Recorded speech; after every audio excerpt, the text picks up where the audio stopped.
জীবনে কখনো হতাশ হবেন না। জীবনে যাই হয়ে যাক না কেন কখনো হতাশ হবেন না। মনে রাখবেন আল্লাহ আপনার রব, আল্লাহ আপনার সাথে আছেন ইনশাআল্লাহ। এই সমাজ আপনাকে যেভাবে শেখায়, কিভাবে শেখায়, এই যে স্কুল, কলেজ, ইউনিভার্সিটি, চাকরি, বিয়ে, সন্তান প্রতিপালন, আর তারপর ইন্না লিল্লাহ ওয়া ইন্না ইলাইহি রাজিউন, এই তো শেখায় নাকি?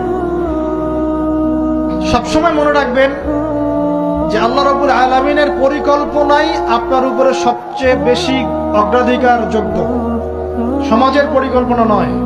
পরিবার আপনাকে চাপ দিচ্ছে, চাকরি পাস না, পড়াশোনা করিস না, হ্যাঁ পড়াশোনায় কেন তুই 80 নম্বর পাইলি না, কেন চান্স পেলি না, কবে চাকরি পাবি, কবে আমাদেরকে দেখবি, খাওয়াবি, পড়াবি, এই যে চাপগুলো চারপাশ থেকে আসে কিনা, এতে করে অনেক যুবক দেখা যায় মাদকাসক্ত হয়, অনেকে দেখা যায় আত্মহত্যা করছে, ইদানিং করছে কিনা ভাই? এই শব্দটা থেকে আমি এই পয়েন্টটা আজকে লিখেছিলাম যে ভুলেও আল্লাহর প্রতি বিশ্বাস এবং তাওয়াক্কুল হারাবেন না। সমাজ যেভাবে শেখায়, সমাজ চারপাশে যে চাপ আপনাকে দিচ্ছে, এই চাপে নিজে গা ভাসিয়ে দিবেন না। আপনি আল্লাহর কাছে দোয়া করবেন, আল্লাহর কাছে পথ চেয়ে নিবেন এবং আল্লাহর প্রতি তাওয়াক্কুল ভরসা করবেন। কখনো আত্মহত্যার পথ বেছে নিবেন।